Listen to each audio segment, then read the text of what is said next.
नमस्कार दोस्तों, स्वागत है आपके अपने YouTube चैनल संस्कृत अड्डा पर। दोस्तों, इस वीडियो में हम करने वाले हैं बाल विकास एवं शिक्षा शास्त्र के महत्वपूर्ण 30 क्वेश्चन। और दोस्तों, अगर आपने हमारी पहले वाली वीडियो नहीं देखी है तो उसे आप आई बटन पर क्लिक करके देख सकते हैं। और इस वीडियो PDF आप हमारे टेलीग्राम ग्रुप से भी प्राप्त कर सकते हैं। उसका लिंक आपको डिस्क्रिप्शन में मिल जाएगा, या जो आप हमारे चैनल की प्ले लिस्ट है वहाँ पर जाकर अभी तक की जितनी वीडियो इन सभी को आप देख सकते हैं। दोस्तों, ये जो क्वेश्चन एग्जाम की दृष्टि से वेरी इंपॉर्टेंट क्वेश्चन है, क्योंकि एग्जाम में जो इस प्रकार के क्वेश्चन पूछे जाते हैं, इसलिए ये क्वेश्चन जो आपके लिए महत्वपूर्ण होंगे और इसलिए आप जो हमारे साथ अंत तक बने रहिएगा। तो फर्स्ट क्वेश्चन है, निम्न आर्थिक स्तर का प्रभाव इनमें से किस पर नहीं पड़ता है। ये जो निम्न आर्थिक स्तर का जो प्रभाव है इनमें से किस पर नहीं पड़ेगा। राइट आंसर है ऑप्शन बी, सीखने की क्षमता पर। तो निम्न आर्थिक स्तर का जो सीखने की क्षमता पर इस पर कोई प्रभाव नहीं पड़ता है, क्योंकि जो सीखना है व्यवहार में उत्तरोत्तर जो असमंजस्य की एक प्रक्रिया है, इसलिए जो सीखने की क्षमता पर इसका कोई प्रभाव नहीं पड़ता है। अगला क्वेश्चन है, एक प्रभावी शिक्षक के लिए आवश्यक है। तो जो एक प्रभावी जो शिक्षक अध्यापक होता है उसके लिए क्या जरूरी होता है। राइट आंसर रहेगा ऑप्शन बी, उसका उच्च या सामाजिक और आर्थिक स्तर अच्छा हो। एक प्रभावी शिक्षक के लिए यह अत्यंत आवश्यक हो जाता है कि उसका जो उच्च सामाजिक आर्थिक स्तर हो, जिससे कि वह छात्रों की नज़र में एक आदर्श बन सके। इसलिए जो है एक प्रभावी शिक्षक के लिए आवश्यक है कि उसका जो उच्च और सामाजिक आर्थिक जो स्तर है वो ठीक हो। नेक्स्ट क्वेश्चन है, निम्न में से कौन सी सृजनात्मकता की एक विशेषता नहीं है। तो कौन सी विशेषता है जो एक सृजनात्मकता की इनमें से नहीं है। राइट आंसर रहेगा सी, अपरिवर्तनशीलता। और जो ऑप्शन दिए गए हैं, मौलिकता, उत्पादकता, नवीन ज्ञान की खोज, ये सारी जो है सृजनात्मकता क्रिएटिविटी के अंतर्गत आते हैं। तो ये जो सृजनात्मकता है ये मुख्यतः उत्पादन, मौलिकता तथा नवीन ज्ञान की खोज में होती है, जो इसकी प्रमुख जो है विशेषताएँ हैं। और अपरिवर्तनशीलता जो है इसके साथ कोई संबंध नहीं है। नेक्स्ट क्वेश्चन है, किसी भी बालक के मानसिक रूप से अस्वस्थ होने का कारण। तो किसी भी बालक के मानसिक रूप से अस्वस्थ होने का कारण क्या हो सकता है। राइट आंसर रहेगा ऑप्शन डी, परिवार का वातावरण, कि परिवार में कोई झगड़े ना होते हों। कक्षा का वातावरण जहाँ साफ सुथरा हो, स्वच्छ हवा आती हो और ज़्यादा बच्चे कक्षा में ना हो, भीड़ भाड़ पर में ना बैठते हों। और पास पड़ोस का वातावरण, वहाँ पर कोई गाली गलौच ना करता हो, शांति से रहते हों। तो इन सभी का जो है बालक के जो मानसिक स्वास्थ्य होता है इस पर ज़्यादा प्रभाव पड़ता है। नेक्स्ट क्वेश्चन है, संवेग। तो संवेग जो है 14 बताए गए हैं। तो यहाँ पर जो संवेग राइट आंसर रहेगा ऑप्शन सी, उत्तेजना या भाव में परिवर्तन होना ही संवेग है। नेक्स्ट क्वेश्चन है, भाषा शिक्षण की प्रथम कक्षा किसे माना जाता है। ये जो भाषा शिक्षण की जो पहली जो पीढ़ी है, प्रथम कक्षा, ये किसको माना जाएगा, घर को माना जाएगा।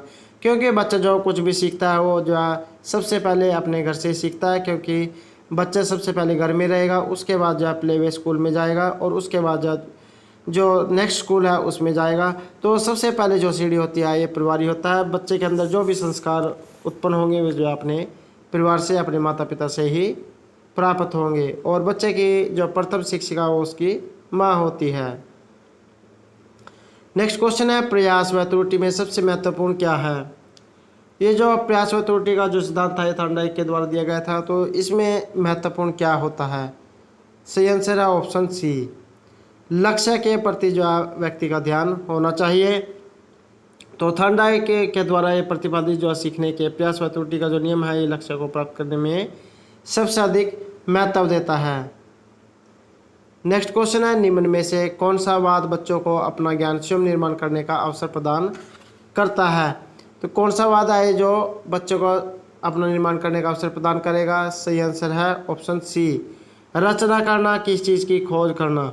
तो रचनावाद जो है बच्चों को अपना ज्ञान स्वयं निर्माण करने का अवसर प्रदान करता है, जिससे उनमें प्रतिभा का विकास होता है। इससे बच्चे के अंदर जो है नई जो क्रिएटिविटी है वो निकल कर आती है।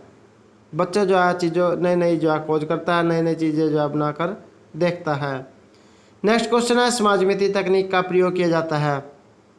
ये जो समाज मिति जो तकनीक है इसमें प्रयोग किया जाता है समाजीकरण की जांच में। समाज मिति जो तकनीक है इसका समाजीकरण की जांच में जो प्रयोग किया जाता है। नेक्स्ट क्वेश्चन है मनोवैज्ञानिक थॉर्नडाइक के व्यक्ति को किस आधार पर बांटा गया है। ये जो मनोवैज्ञानिक जो थे थॉर्नडाइक, इन्होंने जो व्यक्ति है इसको किस आधार पर बांटा है। राइट आंसर रहेगा ऑप्शन ए, चिंतन वो जो कल्पना शक्ति है के आधार पर जो है थॉर्नडाइक ने व्यक्ति को बांटा है। नेक्स्ट क्वेश्चन है वृद्धि को प्रभावित करने वाले कारक। एक बच्चे के अंदर जो वृद्धि होती है तो उसको कौन कौन से कारक जो प्रभावित कर सकते हैं। राइट आंसर रहेगा ऑप्शन डी, पर्यावरण, स्वास्थ्य, आहार। इन सभी का जो है एक व्यक्ति की जो वृद्धि होती है इसमें प्रमुख योगदान होता है। पर्यावरण उसका आस पड़ोस का माहौल जहाँ वो रहता है। स्वास्थ्य किस प्रकार का भोजन उसको दिया जा रहा है। स्वास्थ्य हो गया कि वह बीमार है या हष्टपुष्ट है। आहार वो किस प्रकार का भोजन जो है ग्रहण कर रहा है। नेक्स्ट है आंशिक दृष्टि दोष युक्त बालक का कक्षा व्यवहार कैसा होता है। ये जो दृष्टि दोष से युक्त जो बालक होते हैं उनका कक्षा में किस प्रकार का जो व्यवहार है देखने को मिलेगा। राइट आंसर है ऑप्शन डी। तो कौन कौन से देखने मिलेगा। श्यामपट पर जो लिखे हुए को नोटबुक में नहीं उतार पाता है क्योंकि उसे जो है जो ब्लैक बोर्ड पर जो लिखा हुआ वो दिखाई नहीं देगा। वह शिक्षक से अक्सर जो स्पष्ट न दिखने की शिकायत करता है कि उसे जो है ब्लैक बोर्ड से जो है कुछ समझ में नहीं आ रहा है और वह जो पुस्तक को आंखें के निकट लाकर पढ़ता है। कुछ जो है विद्यार्थी की ये समस्या होती है कि वो जो बुक को ज़्यादा नज़दीक लाकर पढ़ते हैं तो ये भी जो है दृष्टि दोष युक्त के अंतर्गत ही आता है। इसलिए राइट आंसर रहेगा हमारा ऑप्शन डी। नेक्स्ट है विशिष्ट बालकों की शिक्षा हेतु शिक्षक को ध्यान देना चाहिए। एक जो विशिष्ट बालक है उसकी शिक्षा हेतु शिक्षक के लिए किस प्रकार का ध्यान दिया जाना चाहिए। राइट आंसर रहेगा ऑप्शन सी, व्यक्तिगत आवश्यकताएं और उसकी समस्याओं पर ध्यान देना। तो विशिष्ट बालकों की शिक्षा हेतु शिक्षक को जो उनकी व्यक्तिगत आवश्यकताएं जो समस्याएं हैं उसको दूर करना चाहिए जिससे जो उनका अधिगम कार्य सरलतापूर्वक हो सके। हमारा नेक्स्ट क्वेश्चन है समायोजन शिक्षा का मुख्य कार्य। ये जो समायोजन जो शिक्षा है इसका मुख्य कार्य क्या होता है।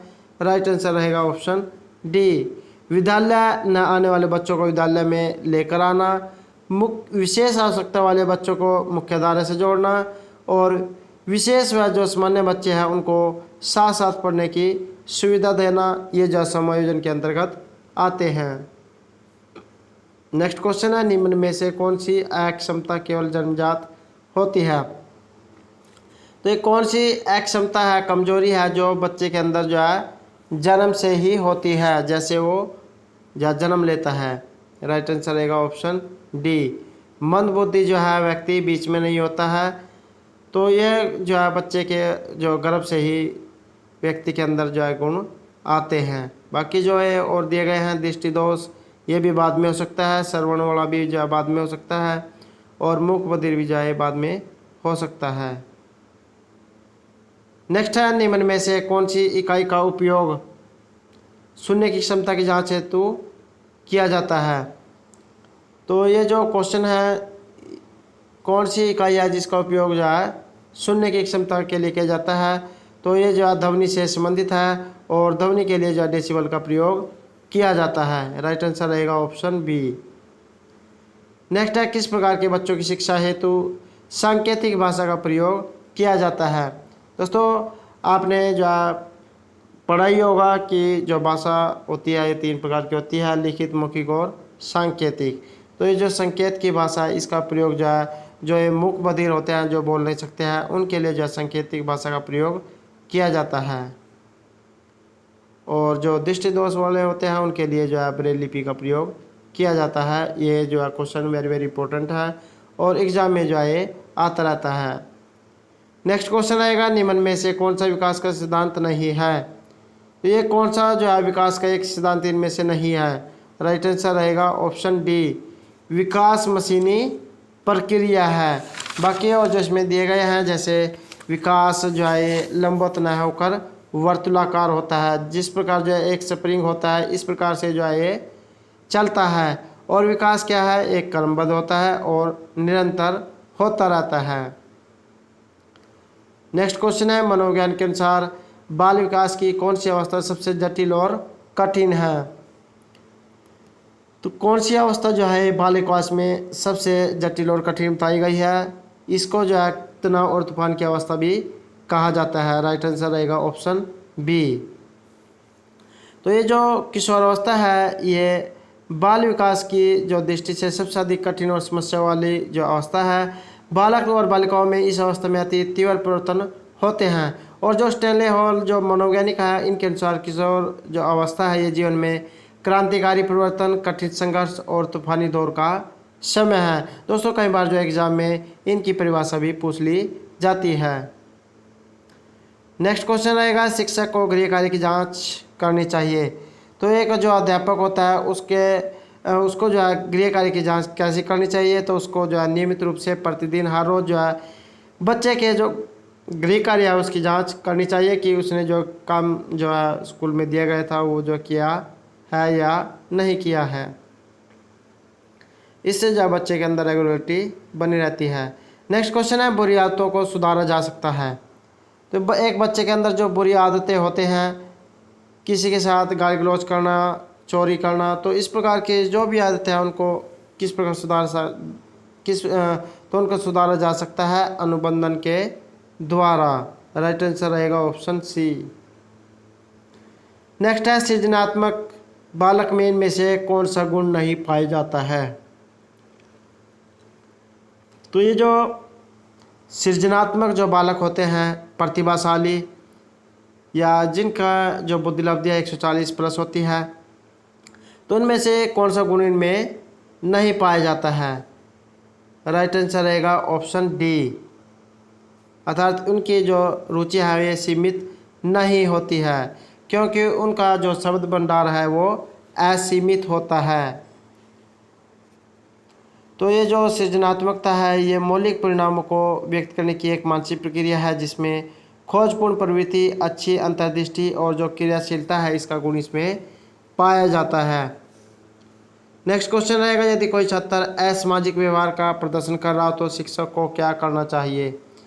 यदि कोई छात्र या व्यक्ति जो है असामाजिकता व्यवहार का दिखा रहा है तो एक अध्यापक के लिए क्या जरूरी हो जाता है? राइट आंसर रहेगा ऑप्शन बी, उसके व्यवहार का कारण जानना। तो सबसे पहले तो यही जांचना चाहिए कि ये जो है व्यवहार किस कारण से कर रहा है, इसको कहाँ पर जो कोई दिक्कत आ रही है। तो सबसे पहले जो उसको जानकर उसको दूर किया जाना चाहिए। यदि कोई छात्र जो है असामाजिक व्यवहार का प्रदर्शन करता है तो एक शिक्षक को सबसे पहले इसके व्यवहार को ढूंढना चाहिए कि यह किस कारण से कर रहा है और उसके बाद जो उसका निवारण होना चाहिए। नेक्स्ट है, शिक्षा मनोविज्ञान का संबंध किससे नहीं है? ये जो शिक्षा मनोविज्ञान है इसका संबंध इनमें से किससे नहीं है? राइट आंसर रहेगा ऑप्शन डी, संचार माध्यम के साथ जो है शिक्षा का जो शिक्षा मनोविज्ञान है इसका संबंध नहीं है। और जो ऑप्शन दिए गए हैं जैसे मानव व्यवहार का अध्ययन, मानसिक प्रक्रिया का अध्ययन, सीखने के तरीकों का अध्ययन, इनका जो संबंध है ये शिक्षा मनोविज्ञान से है लेकिन संचार से नहीं है।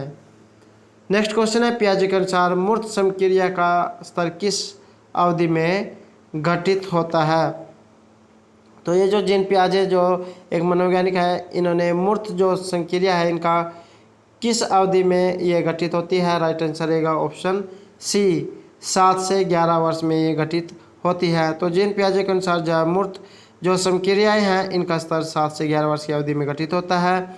और इस अवधि में जो बच्चा है ये मूर्त घटनाओं के संबंध में युक्ति संगत तर्क कर सकता है, अर्थात जो सही सोच कर सकता है और वस्तुओं को विभिन्न समूहों में वर्गीकृत कर सकता है, अर्थात जो है अलग अलग तरीके से उनको लगा सकता है। वस्तुओं की जो मानस प्रतिभा है पर भी परिवर्तनीय मानसिक संक्रिया करने में भी वो सक्षम हो जाता है। तो राइट आंसर रहेगा ऑप्शन सी। नेक्स्ट क्वेश्चन है, बालक में अपराध प्रवृत्ति के विकसित होने का मुख्य कारण? एक जो बालक जो छात्र है उसके अंदर अपराध की जो प्रवृत्ति है ये किस कारण से आ सकती है? राइट आंसर रहेगा ऑप्शन ए, परिवार का वातावरण।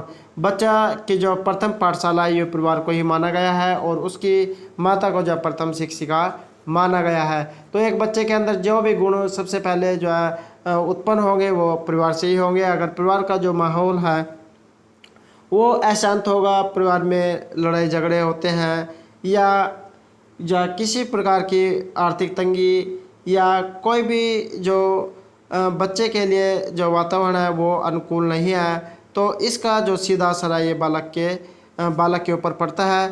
तो वहाँ से या उसके ऊपर जो है अपराध प्रवृत्ति का जो है प्रभाव देखने को मिल जाता है। नेक्स्ट है कम गति से सीखने वाले बच्चों की मुख्य विशेषता। कुछ बच्चे जो है क्लास में तेज़ गति वाले होते हैं, कुछ धीमी और कुछ जो मध्यम गति वाले होते हैं। तो ये कम गति वाले जो सीखने वाले जो बच्चे हैं इनकी मुख्य विशेषता क्या होती है? राइट आंसर है ऑप्शन ए। उनमें जो है किसी न किसी प्रकार की एक क्षमता होती है जो उनको ज्ञान अर्जन और जो शैक्षिक उपलब्धि है उसको वह प्रभावित करती है। तो कम गति से सीखने वाले जो बच्चे होते हैं उनमें मुख्यतः किसी न किसी प्रकार की जो अधिगम संबंधी क्षमता होती है जो ज्ञान अर्जन और जो शैक्षिक उपलब्धि है उसको प्रभावित करती है। ऐसे बच्चों में सीखने, सुनने, बोलने, लिखने, तर्क शक्ति या जो गणितीय जो कौशल होता है से संबंधित समस्याओं का होना उनमें प्रमुख विशेषता होती है। नेक्स्ट क्वेश्चन है दृष्टि दोष से युक्त बच्चों को आकृतियों का ज्ञान देना चाहिए। जो बच्चे देख नहीं सकते हैं ऐसे बच्चों को जो है आकृतियों ज्ञान देना चाहिए। राइट आंसर रहेगा ऑप्शन बी, त्रिआयामी आकृतियों के स्पर्श के द्वारा। दोस्तों जो कोई बच्चा जो देख नहीं सकता उसको ब्रेल लिपि के माध्यम से सिखाया जाता है। ये जो वेरी वेरी इंपॉर्टेंट क्वेश्चन है, एग्जाम में आता रहता है। तो उनको जो है किस प्रकार के ज्ञान दिया जा सकता है? तो उनको स्पर्श के माध्यम से ज्ञान दिया जा सकता है। तो जो त्रिआयामी जो आकृति होती है उनके स्पर्श के द्वारा उनको सिखाया जाता है। नेक्स्ट है सीखने की प्रक्रिया का प्रथम सोपान। तो ये होती है जिज्ञासा। हमारे अंदर किसी भी चीज़ को सीखने की लालसा, इच्छा होनी चाहिए, तभी जो हम उस कार्य को जल्दी सीख पाते हैं। और अगर हमारे किसी काम को करने में मन नहीं है तो हम जो उस काम को करने में बहुत टाइम लगाते हैं और ये भी ज़रूरी है कि ना भी कर सके। नेक्स्ट और हमारा आज का अंतिम प्रश्न है हस्तांतरण में सबसे अधिक योगदान करता है। ये जो हस्तांतरण है इसमें सबसे अधिक योगदान किसका होता है? राइट आंसर रहेगा ऑप्शन ए, परिवार का। तो एक जो बच्चे का जो जीवन बनाने में जो है एक परिवार की महत्वपूर्ण भूमिका होती है, क्योंकि सबसे पहले जो गुण हैं बच्चे में परिवार से ही उत्पन्न होते हैं।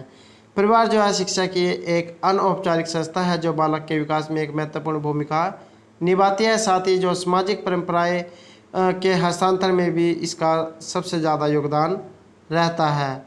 तो दोस्तों ये थे हमारे आज के जब बाल विकास एवं शिक्षा शास्त्र के महत्वपूर्ण क्वेश्चन। दोस्तों अगर आपको हमारे क्वेश्चन अच्छे लगे हो तो हमारे चैनल को सब्सक्राइब कीजिएगा, लाइक कीजिएगा और ज़्यादा से ज़्यादा ग्रुपों में जो है शेयर कीजिएगा। और दोस्तों हमारे साथ अंत तक बने रहने के लिए धन्यवाद।